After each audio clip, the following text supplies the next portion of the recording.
Real quick before we roll this footage, Senator Ruben Gallego just sat down across from Treasury Secretary Scott Bessent and asked him a series of questions so simple, so direct, and so devastating that by the end of the exchange, the entire corrupt architecture of what this administration is doing to American taxpayers was sitting right there in plain sight for everybody to see. No complicated legal theory, no technical policy debate. Just a sitting president suing his own government for $10 billion and the man responsible for cutting that check sitting there saying he will push the button when he is told to push it. Watch this. Sir, Senator Gallego. Thank you, Mr. Chair. Secretary Bessent, thank you again for being here today. We kind of touched on this earlier. In addition to being Treasury Secretary, you are serving as Acting Director of the IRS. So following up on Senator Kim's questioning, so you are fully aware that the President is suing your agency for $10 billion. Yeah. We would agree. Would you agree that $10 billion is a good sum of money? Yes, sir. Where would that be cut from? Let's say for some reason he actually wins that lawsuit. Where would that $10 billion come from? It would come from... Process-wise. I'm not asking like your opinion whether it's right or wrong. It would come from Treasury. It comes from Treasury, which comes from the general fund? The Treasury general account. So taxpayers. Yes. Thank you. Part of the 440,000 taxpayers whose returns were leaked. If the president, they're not suing, but if the president prevails in this lawsuit, he's going to be able to pocket that money. My question is the president, has anyone in the president's office talked to you about this lawsuit in any regard? They have not, and the president has said he will donate the proceeds to charity. You may have missed that. So no one at all has discussed this to you whatsoever? No, sir, and the president said he will. Have you received, I didn't ask any more questions. Have you received any advice from Treasury's legal division about how to handle this potential conflict? This is a Justice Department matter. They represent Treasury in it. Have someone from the Department of Justice actually come and talk to you saying that this is their purview and you need to stay out of it? Or who has discussed to you what is your role in this? Our general counsel, who's sitting behind me, has told me that it is a Justice Department matter. The Justice Department defends Treasury in matters like this. Okay, so it has been discussed with you. Do you have any final say at all in the process of this? Or is the DOJ just going to instruct you to cut a check and or settle, and you have no independence to actually make a decision whether or not the president deserves $10 billion? Again, that is a DOJ matter. And so the DOJ will entirely make that decision whether or not the president should receive $10 billion. You have no say at all. Correct. So you would just have to write the check if you were told to write the check. Correct. And you would write the check willingly if you're told by a DOJ to the president. I will follow the law, Senator. Okay. I mean, I think for many of us, this is very simple. And I think if this had been happening in any other countries, it would look an absolute, like a total shakedown of the American taxpayer. Are you also aware that President Trump has filed claims seeking $230 million from the Justice Department for investigations conducted during his previous candidacy? I'm unaware of the cumulative number. Okay. So if the president wins or settles these claims, that money will come also from the Treasury Judgment Fund, which you do control. Have you recused yourself from any decisions about paying the president on these claims? Again, I'll follow the law, and I'm not involved with any of this. It stems from justice. So even though the Treasury Judgment Fund is called the Treasury Judgment Fund, you have no control over the Treasury Judgment Fund? We act as paymaster. So you will sign it then? Sorry? You will sign the check then? If you're a paymaster, you'd be the person's signature is to the Treasury Judgment Fund? I would assume it would be a wire transfer. Yes, I'm assuming we're not that old school. Yep. But that being said, so you have no say in this whatsoever. You will only basically follow what the DOJ says, but you're the person that actually is the final person that pushes send essentially on the wire transfer. Yes.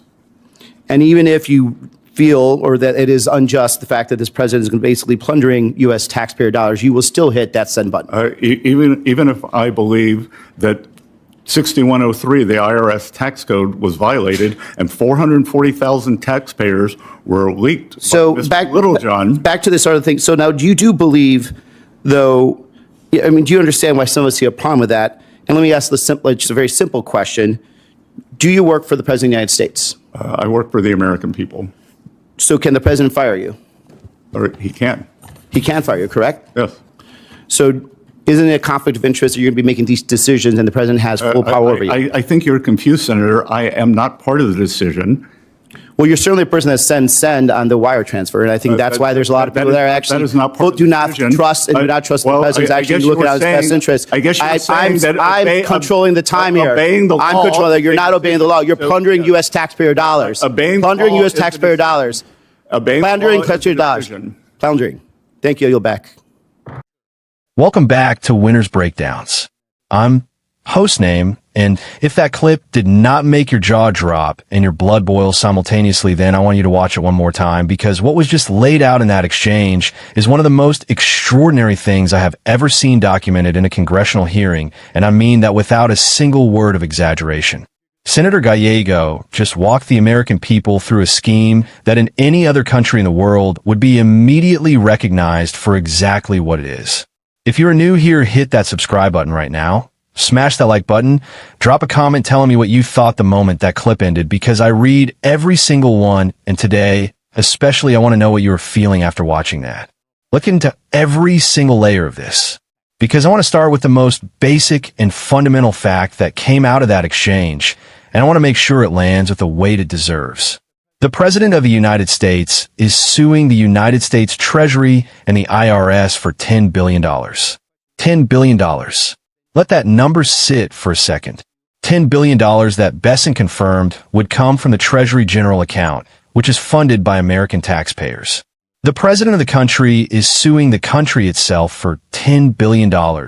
And if he wins, or if his hand-picked Department of Justice decides to settle that case on his behalf, the money comes out of the pockets of every working American who pays their taxes and contributes to the general fund that keeps this government running. That is not a political accusation. That is not a partisan characterization. That is what Scott Bessent confirmed under oath in that hearing room when Gallego asked him where the money would come from. And I want to make sure everybody understands the full context of this lawsuit, because the underlying story is important. This $10 billion lawsuit relates to the leak of the tax returns of approximately 440,000 American taxpayers. Those are real people whose private financial information was exposed. And whatever accountability the government owes those individuals for that breach is a legitimate matter.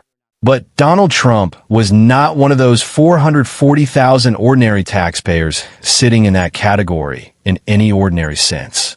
And the idea that the appropriate remedy for whatever harm he experienced is a $10 billion payment from the Treasury of the United States, a payment that would come from the same taxpayers whose returns were also in that leaked data, is something that Gallego was absolutely right to characterize as a shakedown.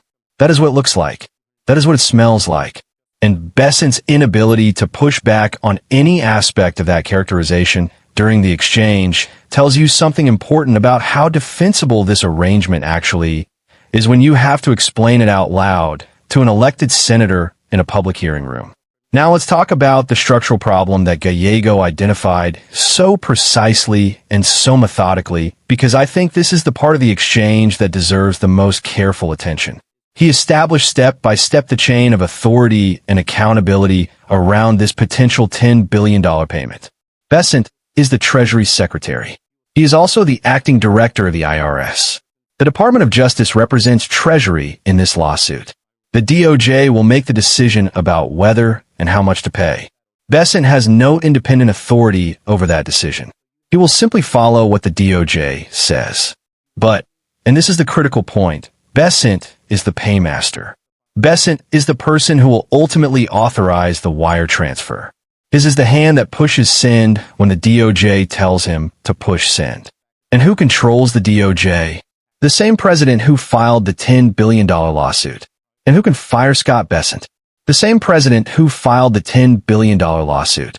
So let's follow this all the way through to its logical conclusion, because I think Gallego was trying to get Bessent to say it out loud, and Bessent was doing everything he could to avoid saying it. Donald Trump filed a $10 billion lawsuit against his own Treasury Department. Donald Trump appointed a deputy attorney general who was his own personal criminal attorney and who earned $9 million representing him. That same DOJ is now responsible for deciding whether Trump's $10 billion lawsuit should be paid and for how much. And the person who will write the check, who will push send on the wire transfer, works for Donald Trump and can be fired by Donald Trump at any moment. This is not a system of independent legal adjudication. This is a president who has constructed a mechanism for transferring $10 billion from the American taxpayer directly to himself, with his own people making every decision at every step of the process. Gallego called a shakedown and said that if this were happening in any other country, it would be recognized as exactly that immediately. And he is right. Can you imagine the coverage if this were happening in a country we typically associate with kleptocracy and corruption? Can you imagine the State Department press releases and the congressional condemnations and the editorial board columns about the president of that country suing his own government's tax agency for $10 billion and installing his own former personal attorney to oversee the decision about whether to pay it? We would have a word for that in the American foreign policy vocabulary, and that word would not be complicated or technical or debatable. It would be corruption. Clear, documented, structural corruption where the head of state uses the power of his office to direct public funds toward his own personal enrichment. But because this is happening here, in this country, with these names and in this political climate, there is a significant portion of the political conversation that cannot bring itself to use that word directly. That is what Gallego was pushing against. That is why he kept pressing Bessent to acknowledge the obvious. Do you understand why people see a problem with this? Do you work for the president or the American people? Can the president fire you? Is it not a conflict of interest that you are going to be the person pushing send on a wire transfer to the man who has the power to fire you? These are not trick questions. They're not gotcha games. They're the most basic and necessary questions of accountability that a democratic legislature is supposed to ask of the executive branch, and Gallego asked every single one of them without flinching. And Bessent's answers, or more precisely the answers he could not give, are the story. He said the president has told him he would donate the proceeds to charity, which is firstly something Bessent apparently learned from public statements rather than from any direct communication with the White House, and which is secondly completely irrelevant to whether the fundamental conflict of interest exists. Whether Trump donates the $10 billion to charity or deposits it in a personal account does not change the fact that he filed a $10 billion lawsuit against his own government, appointed his own people to defend that government against his lawsuit, and constructed a system where every decision about how to respond to that lawsuit runs through people who serve at his pleasure and can be removed by him at will. And then there is the additional $230 million claim that Gallego raised that I want to make sure does not get lost in the larger conversation about the $10 billion lawsuit. Trump has also filed claims seeking $230 million from the Justice Department for investigations conducted during his previous candidacy. $230 million on top of $10 billion. The President of the United States is pursuing billions of dollars from his own government through a legal process that is entirely controlled by his own appointees. And Bessent was not even aware of the cumulative number when Gallego brought it up. The Treasury Secretary who will be pushing send on the wire transfers for these payments was not aware of the full scope of the claims his president has filed against his own government. Think about what that tells you about how this information is being managed and who is being kept informed about what within this administration. I want to say something directly about Scott Bessent as a person in this exchange because I think it is important to be fair even while being clear about what was documented in that hearing room. Bessent did not come across as someone who is enthusiastically defending what is happening.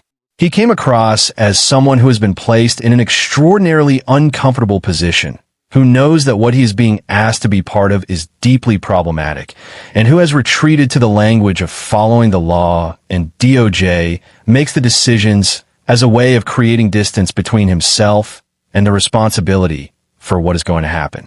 And that posture, the posture of I am just following orders and the decision belongs to someone else even though I am the person pushing the button, is itself a form of complicity that history has judged very harshly when it appears in contexts like this one. When Gallego finally said you are not obeying the law, you are plundering U.S. taxpayer dollars, he was not being rhetorical for the sake of making a speech. He was naming accurately and directly what the evidence in that exchange had established. A president who files billions of dollars in claims against his own government, staffs every decision point in the process with his own appointees, and constructs a mechanism where the money flows from taxpayers to himself without any genuinely independent check at any stage. That is what plundering looks like. It may be dressed in legal language. It may be executed through official processes. It may involve people in suits signing wire transfers rather than people in masks demanding cash. But the fundamental dynamic, the head of state using the power of his office to transfer public wealth to himself, is recognizable for what it is regardless of how sophisticated the mechanism is. Democrats need to keep doing exactly what Gallego did in that room. Keep asking the simple questions. Keep walking witnesses through the logical chain of authority and accountability until the structure of what is happening is visible to everyone watching.